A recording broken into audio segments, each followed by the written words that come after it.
Alors, l'entretien pour le webinaire MS Santé. Donc, la première question, présentation de votre établissement.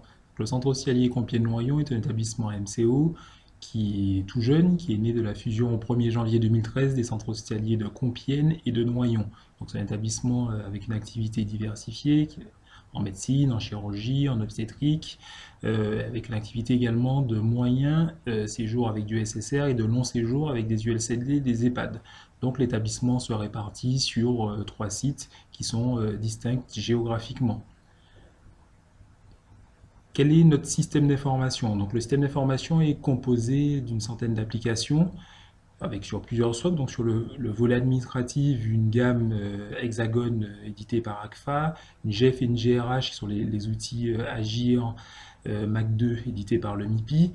Et sur le volet médical et soignant, on retrouve principalement la suite DXCare pour le dossier patient, le logiciel Pharma et Chimio pour la pharmacie, et puis également l'outil GLIMS pour le laboratoire de biologie médicale. Donc l'équipe informatique est placée sous ma responsabilité au sein de la direction de la performance et des systèmes d'information. Donc c'est une équipe informatique composée de 11 personnes, donc à savoir 2 ingénieurs, 6 TSH, donc des techniciens supérieurs hospitaliers, un agent de support qui au Sens City assure l'appel et la gestion de la hotline informatique, et enfin d'une secrétaire.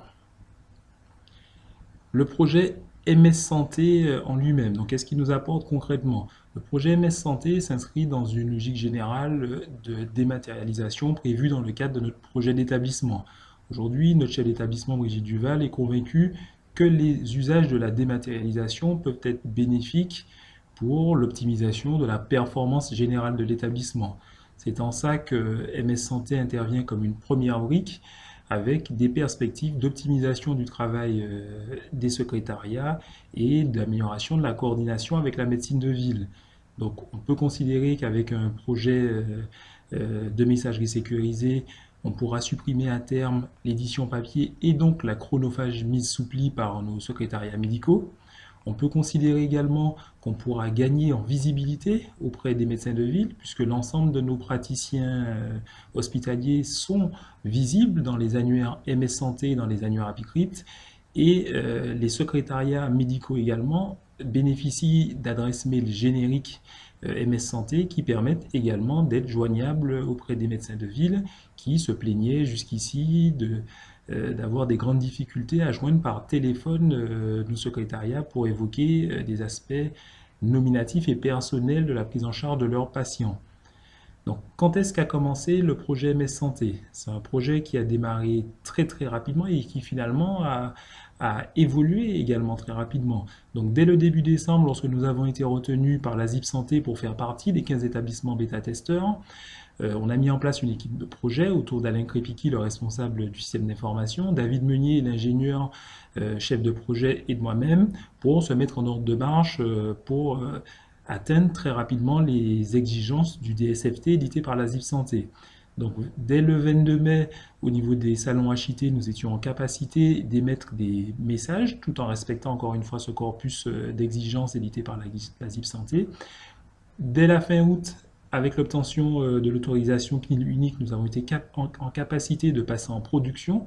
C'est ainsi que depuis le début du projet, quelque part, en tout cas effectif en production, depuis la fin du mois d'août jusqu'à aujourd'hui, près de 6000 comptes rendus ont été transmis à la médecine de ville. Alors, quels ont été les impacts techniques maintenant de notre projet? Donc, on a choisi le choix de la simplicité en adoptant la solution CP sur proxy. Pourquoi? Parce que quelque part, on part du principe qu'il ne faut pas multiplier les partenaires technologiques dans le cadre de ce type de projet. Donc on a choisi de mettre uniquement en place un proxy au frontal de notre proxy interne de messagerie et qui a pour mission de récupérer l'ensemble des flux venant des applicatifs. Donc à ce jour, nous avons pu connecter DXCare pour l'envoi automatisé de l'ensemble des comptes rendus produits, donc que ce soit des comptes rendus de consultation, des comptes rendus d'hospitalisation ou encore des lettres diverses. Et nous sommes en cours de finalisation avec un début en production le 15 décembre pour l'envoi des résultats d'examen biologique à partir de notre outil GLIMS. Donc ça, c'est deux points fondamentaux, avec bien évidemment par la suite des projets de capter l'ensemble de la documentation produite dans notre SI à destination de l'extérieur pour la transmettre de manière dématérialisée. Donc, depuis quand nous connaissons-nous Enovacom? Donc Enovacom, bien évidemment, est au cœur de notre système d'information, puisqu'à partir du moment où la plateforme d'échange Antares V2 capte l'ensemble des flux en interne et en externe de l'établissement, il s'agit d'un partenaire indispensable à l'optimisation de l'urbanisation de notre système d'information.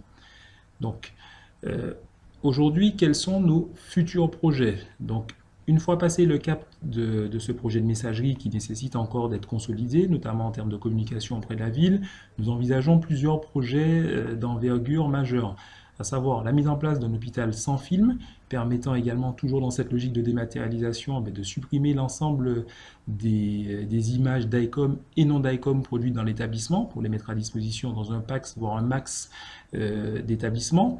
Deuxième projet d'envergure majeure pour lequel un appel d'offres a déjà été lancé, c'est la mise en place de systèmes d'information décisionnels. Nous avons été retenus dans le cadre du projet hôpital numérique pour ce système d'information décisionnelle, donc à partir d'un data warehouse, de pouvoir colliger l'ensemble des informations produites par nos applicatifs et de les mettre à disposition via une plateforme de diffusion de l'information connectée à notre intranet. Donc en conclusion, si on devait retenir des bénéfices et des conseils à apporter pour les autres structures, le premier conseil en tant qu'établissement bêta-testeur qui quelque part a essuyé les plâtres, comme les 14 autres établissements, c'est pour les nouveaux de se baser sur la méthodologie qui a été mise en place par la ZIP Santé en lien avec les bêta-testeurs. Parce qu'aujourd'hui, nous pouvons considérer qu'au cours de ces quelques mois projets, nous avons pu faire remonter un certain nombre de documentations sur l'urbanisation d'une part, documentation sur les volets communication, de la documentation sur l'utilisation quotidienne de ce type d'outils. Donc, ne pas réinventer la roue et se baser sur ce qui a été fait par les établissements pilotes.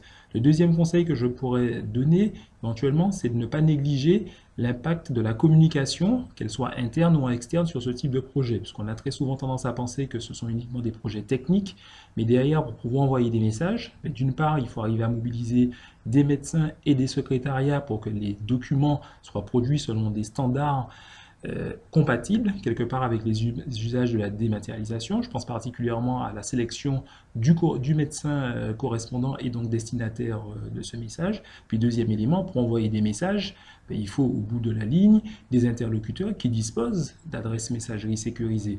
Et c'est en ça qu'on a mené une intense phase de communication sur les derniers mois avec du phoning, des mailings, des post-it envoyés et collés au compte rendu papier pour solliciter un maximum de médecins de notre territoire.